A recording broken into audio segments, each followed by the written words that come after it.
Since 2009, the Islamic sect known as Boko Haram has escalated its attacks across Nigeria, targeting the country's security forces, politicians, and civilians, both Muslims and Christians. Hundreds of people have been killed. The Al-Qaeda-linked militant group wants to establish a strict Islamic state in the country's northern territory.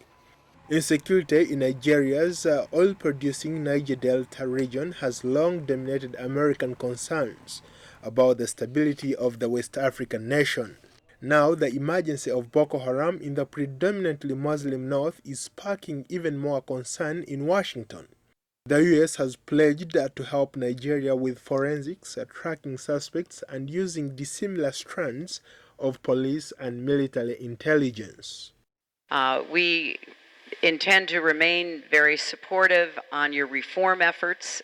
Thank you for mentioning the work we did together on the elections. We're also very supportive of the anti-corruption reform efforts, more transparency, and the work that you and your team is also championing, because we really believe that the future for Nigeria is limitless.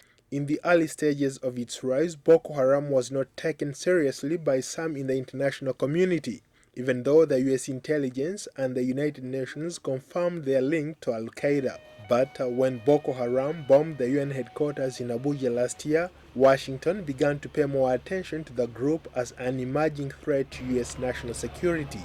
Peter Pham has written extensively on the rise of Boko Haram, and he says that the Islamic militant group is a security threat and that some elements within the opposition are trying to use the group to undermine President Goodluck Jonathan's government. We've seen the group evolve from a rather idiosyncratic, localized group of troublemakers in the far northeast among the Kanuri people to a national level group with clear ties to transnational terrorist organizations, both for ideology and for tactics. In November 2011, the Subcommittee on Counterterrorism and Intelligence of the House Homeland Security Committee, chaired by Congressman Patrick Miham, released a report on Boko Haram's threat to America. The report noted that Boko Haram had evolved from a locally focused group to a transitional and transnational organization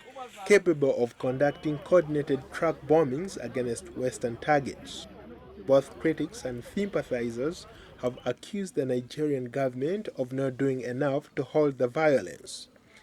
Jennifer Cook, director of the Africa program at the Center for Strategic and International Studies, says the government's approach has been slow in the past and that it's incumbent upon all leaders of all the political parties to be part of the solution. I'm not sure that the government has a handle on this. I think it's losing the confidence of many in Nigeria. It's weakening the government politically.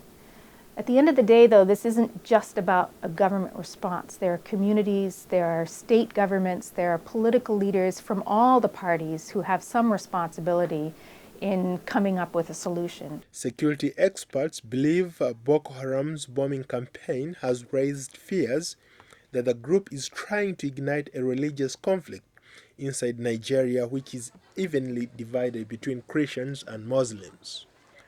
Paul Ndiho, VOA News.